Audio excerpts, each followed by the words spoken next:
Un mandat de président de la République se joue dans les premières heures et c'est une règle à laquelle je ne connais pas d'exception. C'est l'année de la plus forte légitimité. Un président de la République n'a-t-il que 100 jours pour faire ses preuves? L'état de grâce est-il un concept purement médiatique? C'est De Gaulle, d'abord président du Conseil, qui va installer cette idée de rythme intense au début du mandat. Il comprend très vite que cette période est cruciale pour marquer les esprits, imposer un style, une rupture, une autorité, et c'est ce que feront tous ses successeurs, tous, sans exception. Pour Pompidou, la priorité sera bien sûr de se démarquer de l'image du général, d'exister par lui-même aux yeux des Français. Il se montrera plus détendu, plus naturel, moins solennel. Valéry Giscard d'Estaing bousculera les codes lui aussi. Ses premiers actes politiques forts seront sociétaux. C'est lui qui va ouvrir le gouvernement aux femmes et à la société civile. Lui aussi qui va très vite abaisser la majorité et donc le droit de vote à 18 ans. Les 100 jours seront aussi très marquants chez Mitterrand en 81. Le premier président socialiste de la Ve République doit absolument imprimer la marque d'un pouvoir de gauche. Hausse du SMIC, hausse des allocations familiales, du minimum vieillesse, 5e semaine de congés payés, semaine de 39 heures. Mitterrand savait que l'état de grâce ne durait pas longtemps. Jacques Chirac aussi.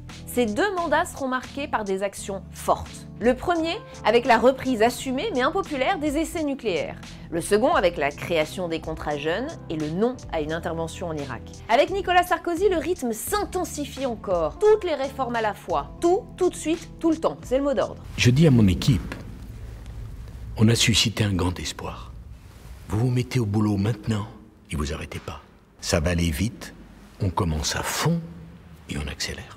François Hollande, lui, calmera ce rythme, peut-être même un peu trop. L'ancien président le dit lui-même dans le film. Il regrette de ne pas avoir commencé tout de suite les débats au Parlement sur le mariage pour tous. Quant à Emmanuel Macron, ses 100 premiers jours seront marqués par la fin de l'ISF, par la réduction des contrats aidés, par la baisse des APL. Et cela façonnera d'ailleurs son image jusqu'à la fin de son premier mandat. Peut-être la preuve alors que les premières actions politiques d'un président sont bel et bien cruciales pour la suite. C'est toute la problématique abordée dans ce documentaire 100 jours de Patrice Duhamel et de Gabriel Le Gaumin, à voir ce samedi à 21 h sur Public Sénat.